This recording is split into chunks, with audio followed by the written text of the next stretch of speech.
1911년 8월 21일 레오나르도 다빈치의 모나리자가 사라졌다. 프랑스 파리 루브르 박물관에 전시돼 있던 모나리자의 도난으로 세상은 발칵 뒤집혔고 경찰은 범인을 찾기 위해 혈안이 돼 있었다. 그런데 모나리자 도난 사건의 용의 손상의 뜻밖의 인물이 올랐다. 바로 파블로 피카소다. 그는 왜 모나리자 도난 사건의 유력한 용의자로 지목됐을까? 정말 피카소가 모나리자를 훔친 범인일까?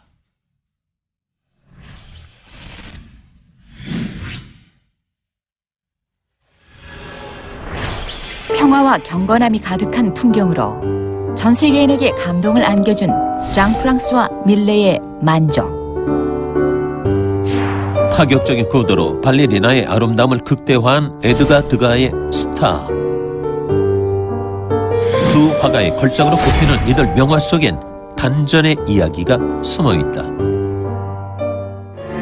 하젤역 들판에서 두 부부가 기도를 올리는 모습을 담고 있는 만종은 지금까지도 전 세계인들의 사랑을 한 몸에 받고 있는 명화다.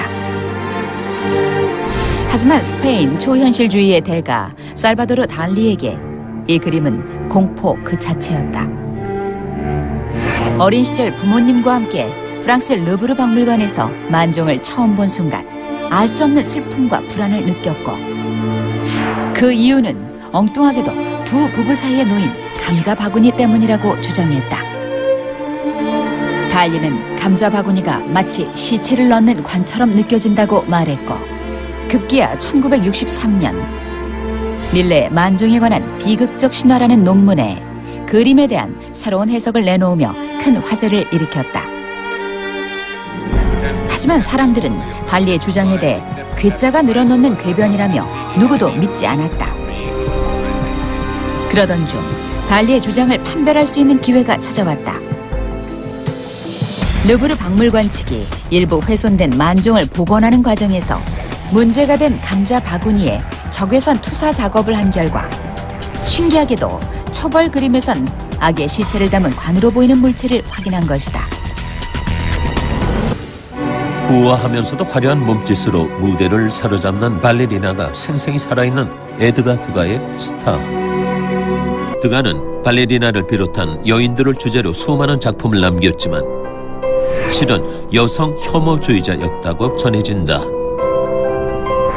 이는 드가의 작품에서 여인의 얼굴을 일그러뜨려 표현한 그림들에서 짐작할 수 있다. 어린 시절 어머니의 불륜을 목격하게 되면서 상실감과 죄의식, 격한 분노를 느낀 드가는 예술가들 사이에서 금욕주의자이자 또한 독신주의자로도 유명했는데 동시대에 활동한 마네는 드가를 두고 여자를 사랑할 수도 여자에게 사랑한다고 말할 수도 없는 친구라고 평했으며 드가 자신 역시 여자들 수다를 들어주느니 차라리 양떼와 함께 있는 게 낫다며 공개적인 자리에서 여성을 비하하기도 했다. 아이러니하게도 여성 혐오 속에 탄생한 드가의 그림들은 이제까지 볼 수 없었던 파격적인 표현 양식으로 평가받았다. 결국 드가의 지독한 여성 혐오증이 그를 세계적인 화가로 만들어준 것이다. 수많은 명화 속엔 당시 사회를 고발하고자 했던 작가의 메시지 또는 들키고 싶지 않은 내면의 상처까지도 드러나 있다. 어쩌면 이들 그림이 오랫동안 대중들에게 사랑받으며 여운을 남기는 이유는 그 속에 숨겨진 이야기들 때문인지도 모른다.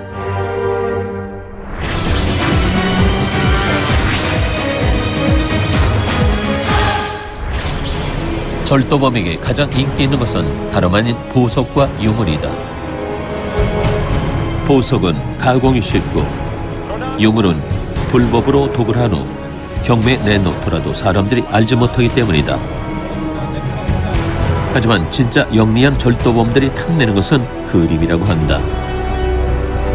그림 중에서도 아주 유명한 작품은 지명도가 높아 경찰에 잡힐 위험이 있고 처분하지 못할 가능성도 크지만 범인들은 절도를 감행한다. 그 이유는 무엇일까? 바로 돈이다. 절도에 성공하는 순간 해당 작품은 지하 세계에서 새로운 가치를 부여받는다. 비록 시가의 10%를 할지라도 이는 수십억 원을 호가하는 큰 액수이며 유명 그림의 가치가 올라갈수록 절도범들의 강력한 범행 대상이 된다. 세계에서 가장 유명한 그림으로 꼽히는 레오나르도 다빈치의 모나리자. 파리 르브르 박물관에 전시된 모나리자를 보기 위해 시간당 1,500여 명의 관람객들이 이곳으로 향한다. 그런데 멀쩡히 걸려있던 모나리자가 2년 동안 감쪽같이 자취를 감춘 사건이 있었다. 1911년 8월 21일 르브르 박물관에서 모나리자가 사라진 것을 처음 발견한 사람은 화가 루이 베르였다. 이 사실을 전해들은 박물관 측은 발칵 뒤집혔고 대대적인 조사가 이루어졌지만 모나리자의 행방은 찾을 수 없었다. 그런데 흥미로운 사실은 조사를 받은 사람 중엔 시인 기욤 아폴리네르와 화가 파블로 피카소가 있었다는 점이다. 도대체 어떻게 된 일이었을까? 파리 예술계의 스타였던 아폴리네르와 피카소는 당시 상상력을 마비시키는 박물관을 전부 파괴해야 한다며 모더니즘 운동을 선보였다. 이에 경찰은 두 사람을 체포해 수사를 벌였으나 증거 불충분으로 혐의가 없다는 결론을 내렸다. 그로부터 2년 후 모나리자 도난 사건에 대한 단서는 엉뚱한 곳에서 나왔다. 이탈리아 피렌체의 우피치 미술관에 모나리자를 팔겠다는 제안이 들어온 것이다. 우피치 미술관 측은 즉시 경찰에 신고했고 마침내 모나리자 도난 사건의 진범 빈센초 파루자를 잡을 수 있었다. 그는 재판에서 그림을 훔친 이유에 대해 이탈리아 사람인 다빈치가 그린 모나리자는 고국으로 돌아와야 한다고 생각했다고 주장했다. 결국 빈센초 파루자는 징역 6개월을 선고받았지만 이탈리아에서는 영웅 대접을 받았다고 한다. 하지만 빈센초 파루자보다 더 화제를 모았던 건 모나리자가 사라진 시기에 6점의 위작이 판매됐다는 사실이다. 당시 모나리자가 도난당했다는 소문이 돌자 에드와르도 드 발피에르노라는 사기꾼이 복제 기술자에게 6점의 위작을 만들게 해 부호들에게 몰래 팔았던 것이다. 모나리자가 사라진 2년 동안 6명의 부호들은 자신이 가지고 있는 모나리자가 진품이라 했지만 파루자가 잡힌 후 진품이 확인되자 자신들이 샀던 작품이 모두 가짜임이 탄로가 난 것이다. 한편 도난 사건과 유난히도 인연이 많은 비운의 그림도 있다. 에드바르드 뭉크의 절규는 모나리자와 같이 세상에 가장 널리 알려진 그림이라 평가되지만 이 그림의 또 다른 버전이 존재한다는 사실을 아는 사람은 많지 않다. 우리가 흔히 알고 있는 절규는 뭉크가 1893년부터 1910년까지 채색 재료만 달리 비슷하게 그린 넉 점의 회화 중 한 점이다. 흥미로운 사실은 판화를 포함하면 총 50점이 넘는다는 것이다. 평소 한 가지 주제나 소재에 빠져들면 반복해서 그렸던 뭉크가 절규에 대한 애착이 얼마나 컸는지를 잘 보여주는 대목이다. 하지만 뭉크의 절규 역시 너무나 대담했던 두 번의 도난 사건으로 미국 FBI가 선정한 세계 10대 미술품 도난 사건에 이름을 올렸다. 1994년 2월 12일 노르웨이의 릴리 함메르에서 열린 세계 동계 스포츠 축제 개막식에 경찰력 30% 이상이 집중된 사이 노르웨이 국립미술관에 소장돼 있던 뭉크의 절규가 사라졌다. 창문을 뜯고 미술관으로 침입한 범인들은 느슨한 보안에 감사드린다 라는 장난스러운 쪽지까지 남기며 사라졌는데 당시 절규의 가격은 450억 원 정도로 이 사실을 알게 된 경찰은 국보급 미술품을 되찾기 위해 함정 수사를 기획하기 이른다. 경찰들은 미술품 암거래 시장에 절규를 사고 싶다는 허위 소문을 냈고 결국 범인은 걸려들고 말았다. 이로써 절규는 3개월 만에 무사히 대중들의 품으로 돌아온다. 그러나 이것도 잠시 2004년 8월 이번엔 노르웨이 오슬로의 뭉크 미술관에 전시돼 있던 또 다른 절규를 도난당하는 사건이 일어났다. 관람이 한창 진행 중이던 오전 11시 복면을 쓴 무장귀한 2명이 미술관에 침입해 총기로 직원과 관람객들을 위협한 후 벽에 걸려있던 뭉크의 절규와 마돈나를 떼어 달아난 것이다. 범행에 사용된 자동차는 곧 발견됐지만 차량과 함께 버려진 액자 틀에선 그 어떤 단서도 발견되지 않자 결국 경찰은 유사 범죄를 저지른 전과자들을 대상으로 대대적인 수사를 벌였다. 그 결과 범행 차량을 운전한 피테르 테랄센을 체포하게 되는데 그는 돈을 받고 운전만 했을 뿐 범인들은 전혀 모르며 카레이서인 토마스 나타스에게 그림을 전달했다고 증언했다. 토마스 나타스 역시 자신도 모르는 사이 차에 그림이 있었고 범인으로 의심받을까 두려웠는데 며칠 후 그림은 흔적도 없이 사라졌다고 억울함을 토로했다. 결국 오슬로 시까지 나서 두 작품에 현상금 약 3억 원을 내걸었지만 사건은 미궁 속으로 빠져든다. 그로부터 2년 후 노르웨이 경찰이 그림을 찾았다고 발표했다. 경찰은 회수된 작품들이 미미한 손상을 입었다고 발표했으나 범인과 그림의 자세한 회수 경위도 밝히지 않은 채 침묵으로 일관했다. 이에 사람들은 범인에게 돈을 주고 샀다는 추측부터 위조품일 것이란 의혹까지 제기했는데 그러나 노르웨이 경찰은 지금까지 그 어떤 명확한 해명도 내놓지 않고 있으며 회수된 절규는 복구 작업에도 불구하고 절대 상처를 지우지 못한 채 전시됐다. 절도범들이 가장 선호하는 미술가는 피카소라고 한다. 피카소의 작품 중 현재 600점의 행방이 묘연한 상태인데 도난당한 미술품이 주인에게 돌아갈 확률이 약 10%임을 고려한다면 앞으로 만나지 못할 피카소의 그림이 더 많아질지도 모른다. 미술품 도난으로 생기는 연간 피해액은 수조 원에 이르고 이 또한 매년 10% 정도 증가하고 있다. 무기와 마약 밀매에 이어 심각한 국제적 문제로 떠오른 미술품 도난. 지금도 세상에 빛을 보지 못한 수많은 명작이 지하 세계를 떠돌고 있다.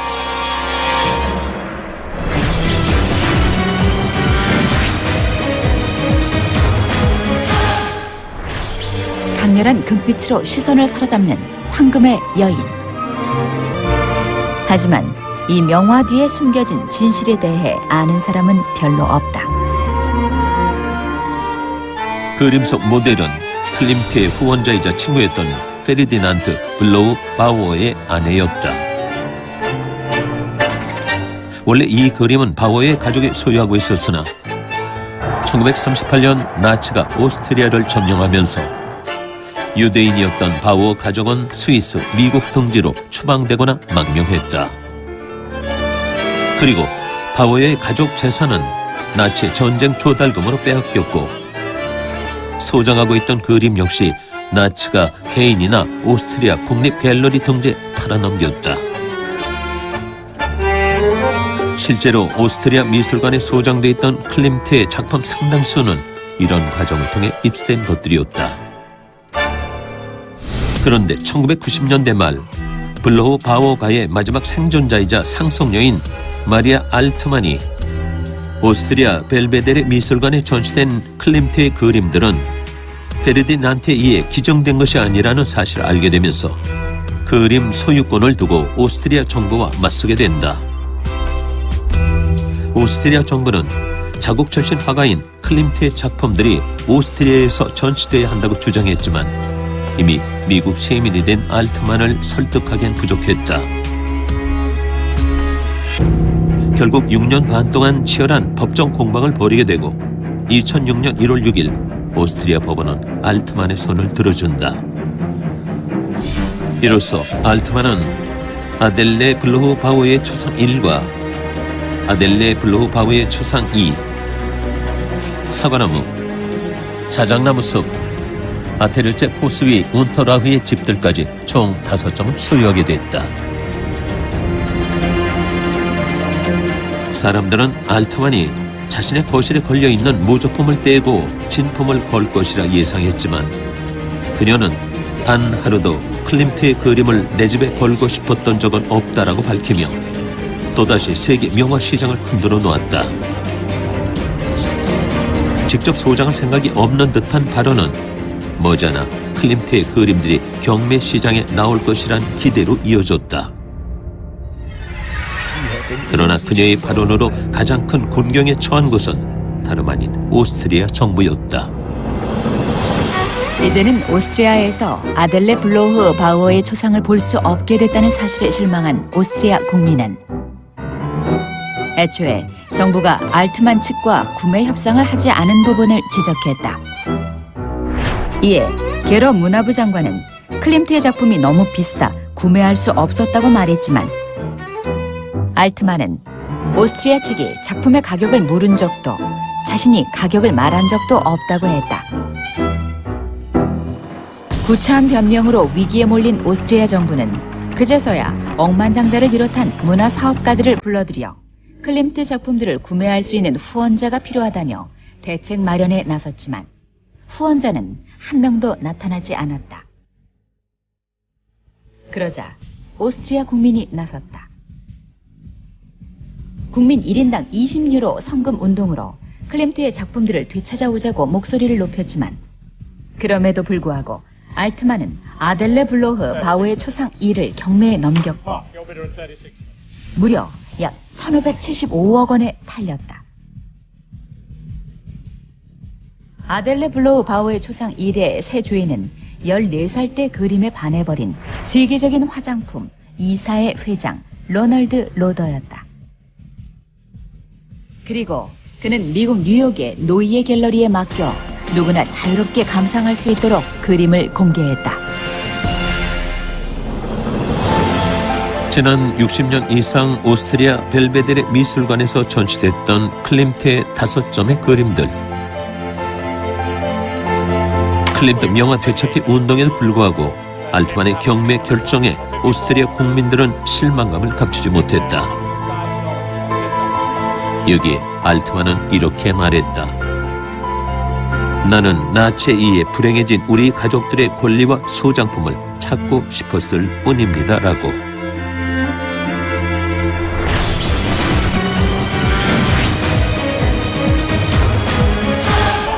우리에게 널리 알려진 진주 귀걸이를 한 소녀. 2점의 그림 중 어떤 것이 위작일까? 정답은 왼쪽 그림 메이 헤런의 위작이다. 17세기 화가들이 사용한 물감으로만 그림을 그렸고 오래된 그림처럼 보이기 위해 그림을 완성한 후 오븐에 구워 균열을 만들었다. 또 캔버스 표면에 잉크를 문질러 그림이 오래돼 때가 낀 것처럼 보이게 했다. 메이 헤런의 완벽한 위작에 감정사들은 속을 수밖에 없었다. 메이 헤런은 이런 수법으로 그린 그림을 새로 발견한 작품이라 속였는데 1937년엔 엠마오에서의 저녁 식사를 그려 렘브란트 협회 무려 55만 플로린에 판매하기도 했다. 그가 그린 위작이 공개될 때마다 네덜란드뿐 아니라 유럽 전체의 미술 애호가들은 열광했고 한때 베르메르의 작품이라고 공개된 새로운 작품이 74점에 이르기도 했다. 결국 메이 헤런은 자신의 위작으로 세상 모든 사람을 속일 수 있다는 착각을 했고 나치 정부에까지 그림을 팔게 된다. 자신이 판매한 모든 그림은 가짜였다는 메이 헤런의 고백을 믿는 사람은 없었다. 그러기엔 그림이 너무나도 완벽했기 때문이다. 하지만 메이 헤런의 위작 주장은 계속됐고 이를 입증하기 위해 삼엄한 감시 속에서 마지막 위작인 신전에서 설교하는 젊은 예수를 완성했다. 메이 헤런이 판 그림들이 위작임이 드러나는 순간이었다. 게다가 17세기엔 쓰이지 않았던 색깔인 코발트 블루가 사용된 사실까지 더해져 그가 판 그림은 모두 위작임이 최종으로 증명됐다. 1947년 메이 헤런의 재판이 열렸다. 네덜란드 국민은 처음엔 메이 헤런을 나라를 팔아넘긴 반역자라고 비난했지만 재판이 끝난 후부턴 적국 독일을 속인 국민적 영웅으로 불렀다.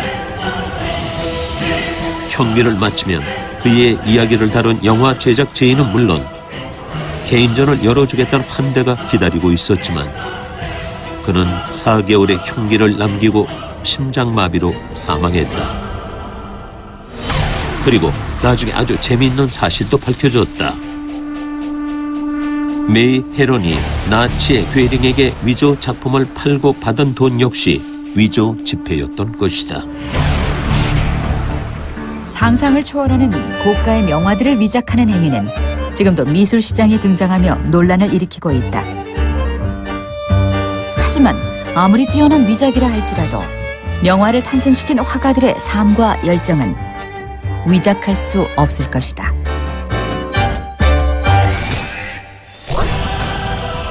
예술의 역사가 시작된 이래 수많은 예술가는 무수한 작품을 남겼다.